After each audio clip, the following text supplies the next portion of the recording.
music, like we talked about, lots of anonymous origins, and they usually tell a traditional story. So there, in your book, I think it talks about the Chinese believe that music was invented in 2697 BC by an emperor who was trying to imitate the sound of a certain type of bird, okay? But nobody really knows exactly where it's from. Some things that are true about folk music, though, is that they often tell traditional types of stories. So maybe you guys have heard some, U.S. folk music before. U.S. folk music is pretty interesting because, the Irish brought over violins and things like that, and people from Africa brought, what became banjos and guitars, and the two of them sort of mixed into becoming what we know as like folk music. The subject matter of the songs, though, has a lot to do with things like birth, death, maybe something from the old country, that they experienced that they wanted to remember and then tell the next generation. Maybe it's about how hard life is. Let's be honest. You move into a very undeveloped new United States. Life is not easy, especially maybe you don't even know how to farm, right? And that type of life can be very, very tough. Okay, so tells a traditional story. Let's see, popular music. Okay, it's from known authors, and let's be honest, it's produced to sell records. Okay, maybe Taylor Swift is talking about a breakup, right? But she's really trying to connect with teenage or pre-teenage girls who are going to get their parents to buy her music or are going to buy her music themselves. Okay, so this is another example of folk music. So this is a 500-year-old tradition where they're singing the same songs. Now, if you translate the song that they're singing, it talks about you need to plant the seedling when it's 3 months old. So the song is very, very, it has a use, right? It's very important. If they don't have this tradition, the next generation doesn't eat, okay? So that's very important. And we talked about the subject matter, the daily life, the seasons, okay? Those types of things are kind of the subject matter of folk music. All right, here, this is pop music, and it's talking about different clusters. Mr. Wright was talking about, functional regions.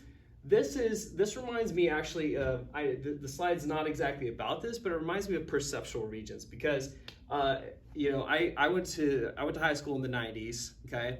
And in the 90s, music was separated, at least here in Lodi, by where people were from. So if you lived down here in this area, we're like, oh, you country music, okay? You drive a large truck, you wear cowboy boots and a cowboy hat, okay? And you spit, okay? You have a spit tune, right? And that's the type of, and it was all very stereotypical. If you lived over here, if you lived in Los Angeles, well, then you're listening to rap music, okay? You're listening to music of the streets and things like that. So that other slide Mr. Wright was showing you was kind of like what you guys know. So you guys, it doesn't matter what you look like or where you're from. You could listen to country or you could listen to rap. It really, you listen to all kinds of music, okay? And when I was in high school, that just defined more like who you are, okay? So if you listen to a certain type of music, there was a lot of stereotypes, a lot of things that indicated who you actually were, okay?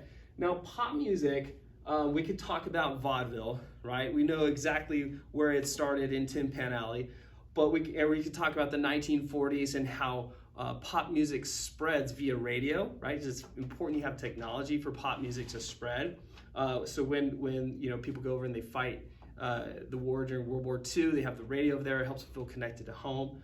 Or we could talk about the spread of rap music. Okay, so rap music kind of starts as this folk culture phenomenon in the Bronx, in New York, in the 1970s. And it's kind of a neighborhood thing, right? You're talking about what your life is like, living in the Bronx. Maybe you don't have as much money. What life is like, it's tough on the streets. And then maybe somebody from Queens has that similar type of life. And they're like, oh, we're much tougher than you are. And pretty soon you start to have these sort of like contests, right? Competitions. Now and then eventually rap music spreads to Atlanta. It comes out here to the West Coast, and then you have East Coast versus West Coast rap, and hopefully Mr. Wright will talk to you guys a little bit about Blue-Faced Baby Killer at some point, I hope. All right, you're up. I'm up? Yes. Okay. So this slide is hilarious because I totally disagree with it. It's saying that our favorite entertainer out here is Daft Punk. And you're telling me in South Dakota they love Imagine Dragons, all right? And Drake in the South, that's their favorite artist. So, you know, I think taking on what or feeding off what Mr. Hillstrom said, you know, just about regions. The one thing I'd like to say is to give credit to your generation is, yeah, we have our regional taste, but since you guys are exposed to so many different kinds of music, you can dabble in a lot of different ones. You know, we may have something here on the West Coast that is more popular than, say, in the South or the East Coast, but at least you guys are familiar with everything, and you might have like a little bit here and a little bit there. So this slide is actually kind of silly, and I wouldn't even worry about it, okay? Just have some fun with it. Okay, so sports will start out in one area, you know, like baseball was an American game, you know, Abner Doubleday, that's all kind of a romanticized story, but baseball is an American game. And then soldiers, missionaries, you know, took it overseas. You see it becoming very popular. Japan, it's very popular. Here they're talking, what happened here? Did I get ahead? I'm talking, yeah, okay, here it is. All right, so here soccer starts in England, and then it's going to go where the British colonize. But what's interesting how is it crosses over, it never becomes that popular in the United States, but for some reason goes down to Latin America and really catches on. But it's an English folk game, all right? This whole thing about, you know, we think of something like, American softball is fascinating. You know, American softball is big, all right, as a women's sport. And then they take it out of the Olympics for a while. I think it's coming back, all right? But what happened was they said, well, not enough nations are playing it. It also happened to coincide when we invaded Iraq and the rest of the world was angry with us. But, you know, you have to have a certain amount of countries playing it for it to be an Olympic sport. North American football, or as what we think of as football, is not played by a lot of other people. The Canadians play a version, Australians play somewhat of a version, but not a lot of people do, okay? And then, you know, these are fun sports. You know, cricket was a British sport, and in former British colonies, it's huge, you know, especially in India and Pakistan. You can even see kids in Lodi or families playing it down over by that park by Tokay. I don't even know what wushu is. But I know lacrosse, the irony is it's a native of, you know what wushu is? Yeah, it's like martial arts. Is it? Yeah. Okay. It's like karate. I love that progressive commercial where Jamie's showing the slides and they go, you know karate? And he goes, oh no, I know something else. And he goes, completely different skill set. Yeah, wushu. Completely different skill set. Okay, lacrosse is a Native American sport, and ironically, it's played big time on the East Coast by rich white kids. All right, it's in colleges, you really see it when you're back there. You're like, oh, but there's some irony there. You know, a folk sport becomes a popular sport, and it's really growing in the United States. We have lacrosse teams around here. My nephew is the lacrosse coach at Lincoln High School. Okay, all right. So here you can see World Cup soccer, where it's huge.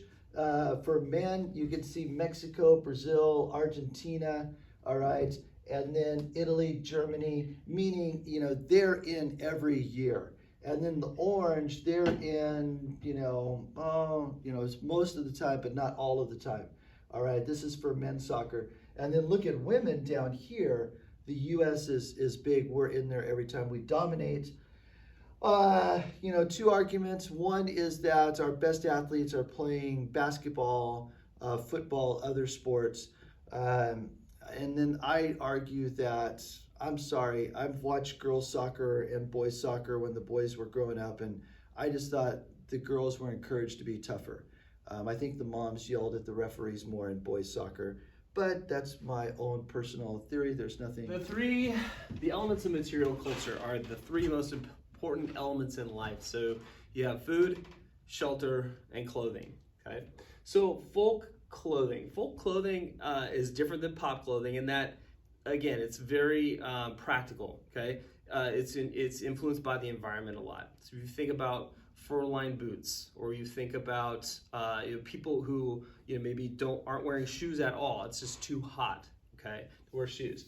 Pop clothing, on the other hand, and by the way, folk clothing, it could also be traditional, like it could be a religious value. Okay, you think about the Amish people, right, in Pennsylvania, and they have the same outfit essentially for a century, or for centuries. Okay, so folk clothing has to do with kind of where you're living, or maybe your religious values.